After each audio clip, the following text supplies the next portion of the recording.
તો જય માતાજી મિત્રો આજે આપણે ફરીથી એક રેસીપી લઈને આવ્યા છીએ। રેસીપી એવી છે કે આપણે આજે તમે બધા ઘણી પ્રકારના સોજીના લોટનો શીરો, પછી ઘઉંનો, પછી એવું ભડકાનો બધા શીરો ખાધા છે, પણ આજે આપણે બનાવવાનો છે સેવનો શીરો, જેને આપણે દૂધ સાથે ગરમ કરીને ખાતા હોય અને સેવૈયા કહેવાય। એવી સેવનો શીરો લગભગ ઘણા બધા આપણે ગુજરાતીઓના ઘરે તો બનતો જ હોય છે સેવનો શીરો, એટલે આજે સેવનો શીરો લઈને આવ્યા છીએ। અને આપણે સેવનો શીરો ઘીમાં નથી બનાવવાનો, તેલમાં બનાવવાનો છે। આમ તો આપણે દર વખત ઘીમાં બનાવીએ, પણ આ વખતે આપણે શુદ્ધ સિંગ તેલની અંદર બનાવવાનો છે, એટલે આપણે જોઈએ કે સિંગ તેલનો પણ કેવો સ્વાદ આવે છે।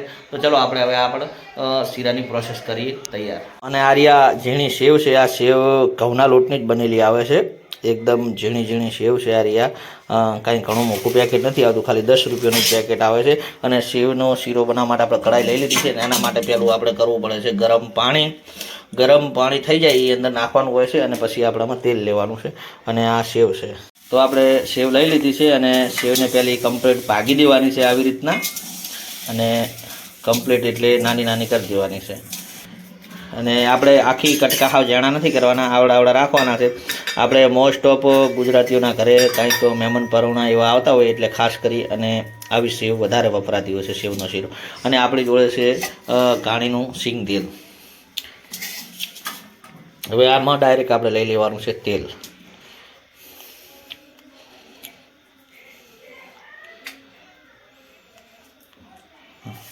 હવે તેલની અંદર આપણે એને મિક્સ કરી દેવાનું છે બધું। તો આપણે ફેરથી પણ તેલ રેડ્યું છે, એટલે શું તેલ થોડું હોય તો સારું। અને હવે આને આપણે મિક્સ કરી નાખવાનું। જો તમને આનાથી ના ફાવે મિક્સ કરતો, તમે હાથથી પણ મિક્સ કરી કહો, એટલે કમ્પ્લીટ આખું મિક્સ તેલની અંદર કમ્પ્લીટ થઈ જવું પડે। ચાલુ કરી અને હવે એને આપણે મૂકી દીધું છે ઉપર, એટલે શું ગરમ થશે, ગરમ થવા દેવાનું, હા શેકાવા દેવાનું, એટલે એને ગરમ થઈ જાય, કમ્પ્લીટ શેકાઈ જાય પછી એની અંદર પાણી રેડવાનું, પાણી રેડી દેવાનું પાણી। આ સેવ એકદમ શેકાઈ જશે એટલે અંદરથી લાલ થઈ જશે થોડી, અને અંદરથી સ્મેલ આવવા લાગશે, એટલે પછી એની આગળની પ્રોસેસ કરવાની। એટલે આ જેટલી ઘડા લાલ ના થાય અને સ્મેલ ના આવે એટલી ઘડા એને શેકતું રહેવાનું આપણે। તો આપણી સેવ શેકાઈ ગઈ છે, અંદરથી સ્મેલ આવવા માંડી છે, જો થોડો લાલ કલર પણ થઈ ગયો છે। હવે આપણે એમાં પાણી રેડવાનું છે।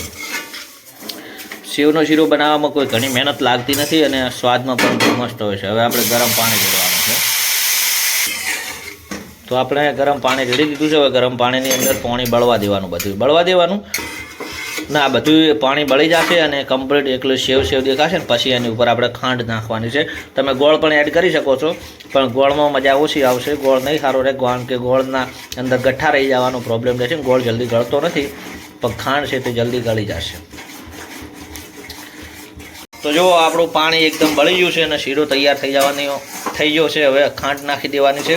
તમે જેવું ગળ્યું ખાતા હોય એ પ્રમાણે, વધારે ગળ્યું ખાતા હોય તો વધારે, ઓછું ગળ્યું ખાતા હોય તો ઓછું, ડાયાબિટીસ થાય એટલું બધું નહીં।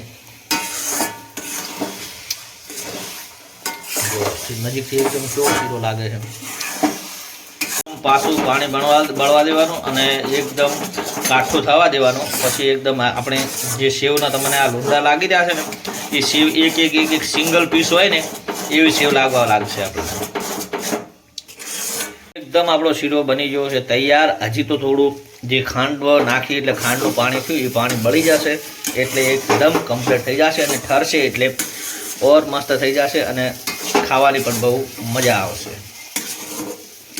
જો આપણો શીરો થઈ ગયો છે તૈયાર, તમે પણ ખાવા આવી જાઓ અને તમે પણ ઘરે ટ્રાય મારજો।